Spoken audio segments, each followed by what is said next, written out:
أهلا بك في ألمانيا ونحن معك في بناء مصر. معك يا سيسي من أجل مستقبل مصر. بهذه اللافتات استقبلت الجالية المصرية في ألمانيا الرئيس عبد الفتاح السيسي وقفات ترحيب ومساندة في كل أرجاء ألمانيا من كافة أبناء الجاليات المصرية الذين أتوا ليس من كافة الولايات الألمانية وحدها فحسب، بل من البلاد الأوروبية المجاورة أيضا.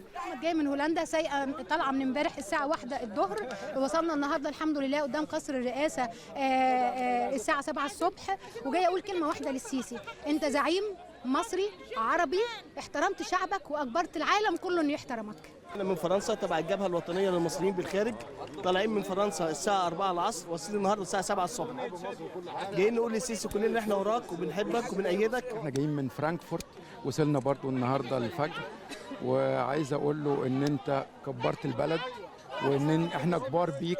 وفود شعبية أتت من مصر للترحيب بالرئيس تضم فنانين وكتاب وصحفيين، بينما وضعت عبارات مصر الجديدة في الميادين والشوارع الرئيسية في برلين. هقول تحيا مصر وتحيا الشعب المصري، وربنا يوفق رئيسنا في المهمة اللي هو جاي عشان عشان مصر، واحنا كمان جايين علشان مصر. جاية أقول إن إحنا كلنا بنمثل مصر، إحنا شعب مصر جايين هنا نبقى مع الرئيس السيسي، وربنا يوفقنا إن شاء الله ويسور مصر.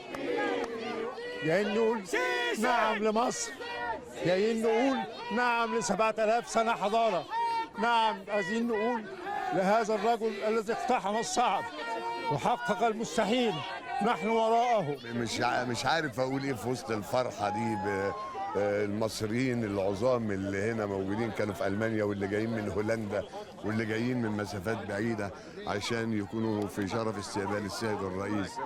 الحقيقه الشعور انا مش قادر اوصفه، فرحه كبيره جدا. مصر بخير، الواحد فرحان. حتى أطفال وصبية الجيل الثالث من الجالية المصرية تغيبوا عن مدارسهم للترحيب بالرئيس عبد الفتاح السيسي في ألمانيا.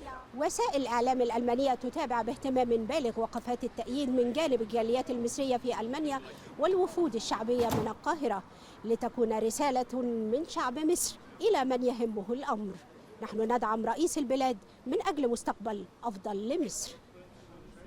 إيمان البكري، التلفزيون المصري، برلين.